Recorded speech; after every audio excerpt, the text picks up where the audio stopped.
एक मूवी थी अंग्रेजी में बीइंग देयर, 1979 का पिक्चर है।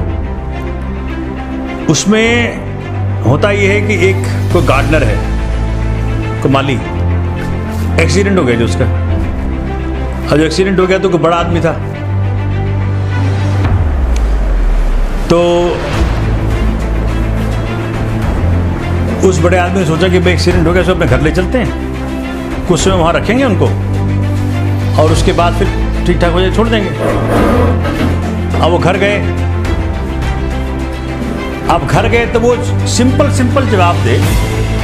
लोग सोचे पता नहीं क्या है बाबू। अब कोई अमेरिका का राष्ट्रपति भी आया है उनसे सवाल पूछने, तो बोला कि देश की स्थिति खतरनाक है, खतरे में, आर्थिक स्थिति वगैरह बात की। तो उसने कहा कि पेड़ तुम कितना भी काट लो, जड़ रहने दो, अपने आप पेड़ वापस आ जाएगा। अब एक लाइन, चूंकि वो गार्डनर था, माली था, तो उस बात को इतने आसानी तरीके से कह गया वो। और प्रेसिडेंट साहब कहते हैं कि क्या बात है, इतनी बड़ी बात कह दीजिए आप। तो देश की जड़ को रहने दो, जड़ को मत काटो, है ना। थी तो छोटी सी बात, लेकिन जिसको समझना है अलग अलग तरह से लोग इंटरप्रेट कर रहे थे। अब किसी ने कुछ बोला कि जी हमको फायदा नहीं हो रहा, तो कहा कि फसल बोने का समय कोई और होता है, काटने का समय कोई और होता है।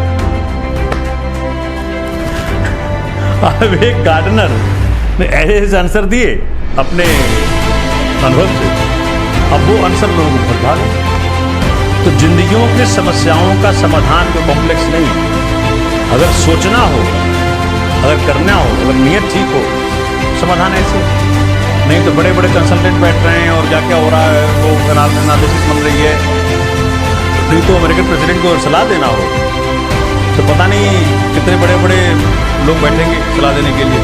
और एक माली ने सलाह दे दिया।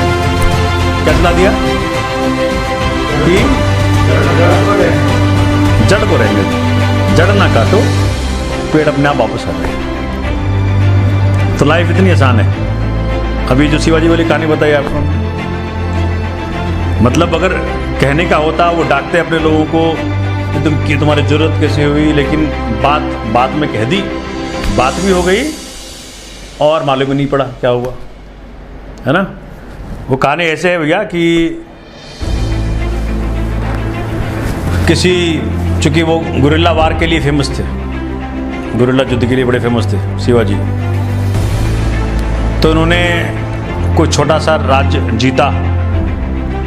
और उस जीतने में होता था कि भाई जो राजा हारता था वो सब कुछ हार जाता था, उसकी पत्नी भी, अपनी पत्नी हार जाता था। तो जीतने वाला राजा के का उसके सब कुछ पर हक था, उसकी वाइफ के ऊपर उसका हक होता था। तो उनके सैनिक उठा के उनको लेके आए, उनकी वाइफ को, जो राजा हारे, तो मुसलमान राजा थे।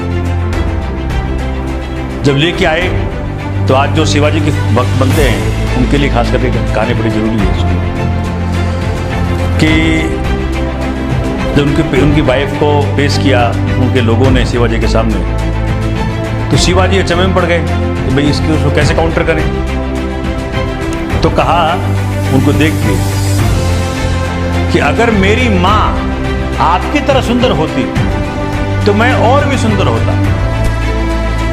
तो माँ का दर्जा भी दे दिया, लोगों को मालूम भी पड़ गया क्या मामला है। तो ये जो और फिर उनके बाद बाइज्जत उनको गाड़ी में बैठा के जो भी तरीके होते हैं उस वक्त के उनके भाई हस्बैंड तक पहुंचवा दिए। तो ये हमारा पूर्वज रहा है। एक मुस्लिम राजा के, एक हारे हुए मुस्लिम राजा के वाइफ को इतना इज्जत देना तब के जमाने में। और आज शिवाजी के जो वंशज हैं, जो शिवाजी को मानने वाले लोग हैं, वो क्या कर रहे हैं।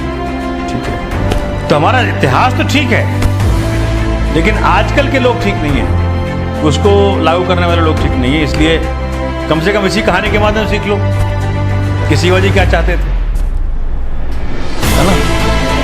जैसे कि और कहानी है, जब शिवाजी के मन में भाव आ गया कि मैं इतने सारे लोगों का खाना खिलाता हूँ, तो क्या हुआ, उनके गुरु रामदास जी। अब गुरु का कर्तव्य क्या है कि जब भी चेला भटके उसको रास्ते पे लाए। अब असली गुरु यही होता है। असली गुरु को आपके धन से लेना देना नहीं है, आपके दौलत से लेना देना नहीं है, आपके ओहदे से लेना देना नहीं है।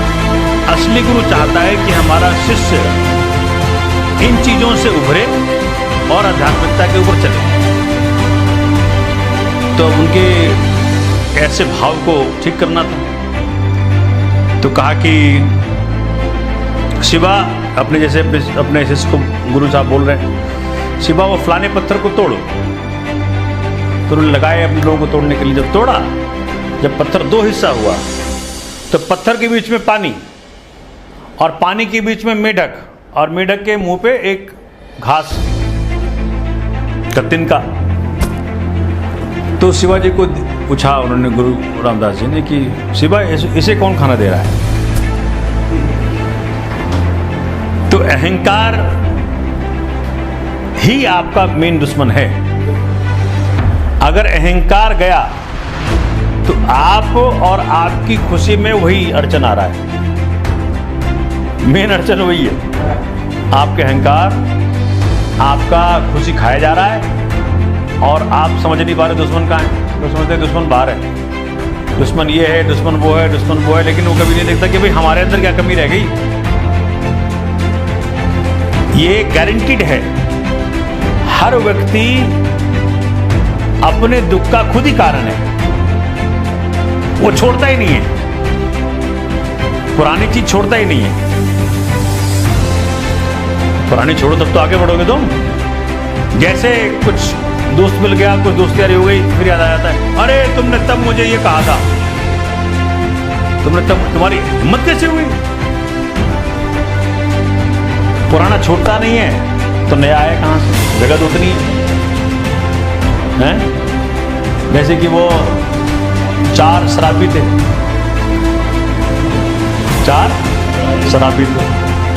अब चांदनी रात, बड़ा सुरैना, नौका बिहार को निकली, नौका किनारे में लगी थी, चारों सवार हुए और खूब चप्पू चलाया, एकदम खूब चप्पू चला।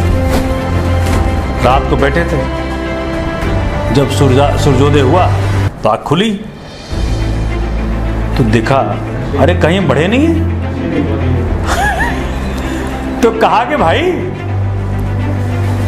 रस्सी तुमने खोली नहीं तो नाई बढ़े कहां से, नाव बढ़े कहां से? तो तुम कितनी भी मेहनत कर लो, अगर तुम्हारे विचार पुराने वाले लेके तुम पकड़े हुए हो तो तुम कहीं ना बढ़ रहे आगे। फिर चंगे वाली दोस्ती नहीं हो गई, पुरानी बातें सेटल हो गई, फिर लेके तुम उसको बैठ गए। घरों में यही हालत है। आज खुश हो सकते हो तुम इमीडिएटली, लेकिन तुम्हारे खुशी के आड़े आ रहा है पुरानी बातें, उसको डिलीट करना पड़ेगा। कंट्रोल और डिलीट कर दो, वो खत्म, नया इतिहास चालू, खुश हो गए। आपके हाथ में है आपकी खुशी, अगर आप चाहो तो। आपके खुश होने में आप ही अड़चन हो, और कोई अड़चन नहीं है, आप ही अड़चन हो। अभी इसी वक्त खुश हो सकते हो चाहो तो, लेकिन चाहे तो। भगवान कृष्ण को कृष्ण ने पूछा, भगवान कृष्ण को अर्जुन ने पूछा, आप तो भगवान हैं, आप अगर चाहें तो सबको ले जाए स्वर्ग। भगवान ने कहा, सामने सूअर जा रहा है, उसको पूछ स्वर्ग जाना चाहता है वो? तो क्या अर्जुन पूछे कि भाई स्वर्ग जाना चाहता है? तो सूअर ने कहा, वहां पिस्ता मिलेगा मुझे खाने को? तो जिससे खाना गंदगी है वो स्वर्ग ना जाने को तैयार। सबकी अपनी अपनी मुसीबतें हैं, है ना। हाथ में कौड़ी छोड़े तब तो हीरा है। नहीं, हर आदमी अपनी अपनी मुसीबतों को लेकर बैठा हुआ है, वो खाली करता नहीं तो परमात्मा क्या नया मरेगा। तो आज का शीर्षक ये कि भाई हम अपने नियति के मालिक खुद हैं। आज चाहे तो अभी हम खुश हो सकते हैं, और उसके लिए किसी गुरु की जरूरत नहीं है, उसके लिए किसी मंदिर जाने की जरूरत नहीं है। उसके लिए ये भाव लाने की जरूरत है कि मुझे पुरानी बातों को, पुरानी मुसीबतों को, पुराने जंजीरों को तोड़ना पड़ेगा। पुरानी बिल्डिंग गिरेंगे तभी तो नया मंदिर बनेगा। पुराना बिल्डिंग गिरता नहीं है, नए मंदिर की तलाश है।